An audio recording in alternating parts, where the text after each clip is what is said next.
I will deal with you to the fullest extent of the law. Governor Abiodun warns Ogun residents rejecting old Naira notes. I am hereby sounding a note of warning to every merchant, trader, petrol station, banker that is refusing old Naira notes. If you are reported to me, I will deal with you to the fullest extent of the law. Now listen. This is serious business.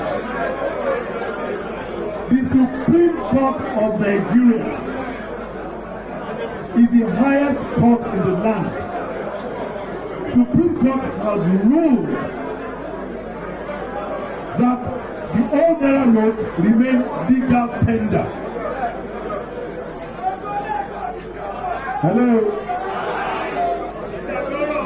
Supreme Court has ruled that the deadline has been moved till December.